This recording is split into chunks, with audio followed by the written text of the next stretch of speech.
Baik, assalamualaikum warahmatullahi wabarakatuh. Di sini saya akan menjelaskan tentang jalur suku bunga. Jalur suku bunga berbeda dengan jalur uang dan kredit yang mementingkan aspek kuantitas dari proses perputaran uang dalam ekonomi. Jalur suku bunga atau interest rate channel lebih menekankan pentingnya aspek harga di pasar keuangan terhadap berbagai aktivitas ekonomi di sektor real. Dalam kaitan ini, kebijakan moneter yang ditempuh bank sentral akan berpengaruh terhadap perkembangan berbagai suku bunga di sektor keuangan dan kelanjutannya akan berpengaruh pada tingkat inflasi dan output real. Baik, di sini saya akan menjelaskan tentang mekanisme transmisi jalur suku bunga, di mana dalam konteks interaksi antara bank sentral dengan perbankan dan juga para pelaku ekonomi dalam proses perputaran uang. Nah, mekanisme transmisi pada jalur suku bunga di sini ada dua tahapan. Yang pertama yaitu pada transmisi sektor keuangan dan yang kedua yaitu pada transmisi di sektor real. Nah, pada tahap pertama, kebijakan moneter yang ditempuh oleh bank sentral akan berpengaruh terhadap perkembangan suku bunga jangka pendek, misalnya seperti suku bunga SBI dan PUAB, atau sertifikat Bank Indonesia dan pasar uang antar bank di pasar uang, seperti itu.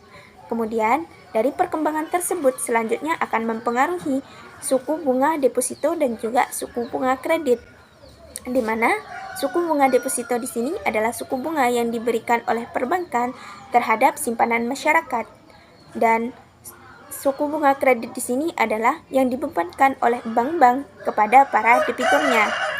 Nah, proses transmisi suku bunga tersebut tidak bisa berlangsung secara cepat karena masih ada tenggat waktunya. Hal ini karena kondisi internal perbankan dalam manajemen aset karena masih ada tenggat waktunya. Hal ini karena kondisi internal perbankan dalam manajemen aset dan kewajibannya atau yang disebut dengan ALMA, Asset and Liability Management, seperti itu. Kebijakan moneter yaitu juga berpengaruh pada sektor real. Nah, pengaruhnya kemana? Yaitu pada sektor konsumsi dan juga investasi. Nah, apa sih pengaruh konsumsi terhadap kebijakan moneter?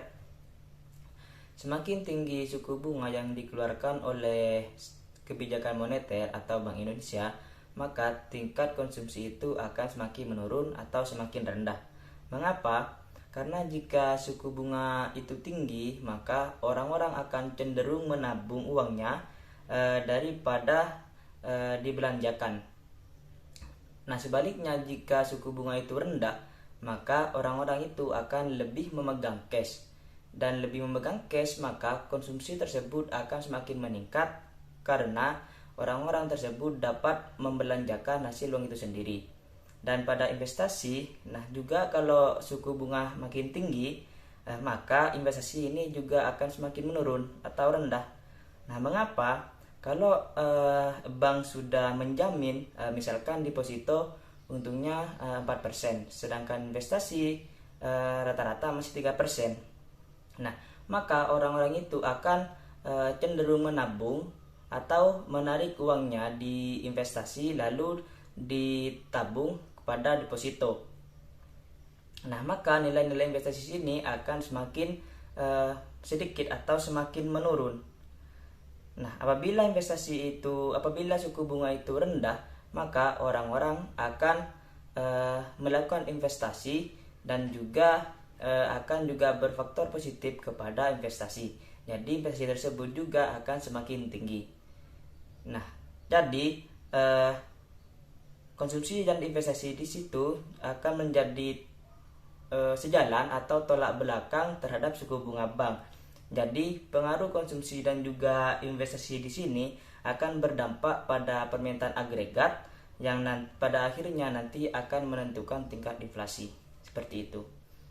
Mungkin hanya itu yang bisa saya sampaikan. Kurang lebihnya mohon maaf. Wassalamualaikum warahmatullahi wabarakatuh.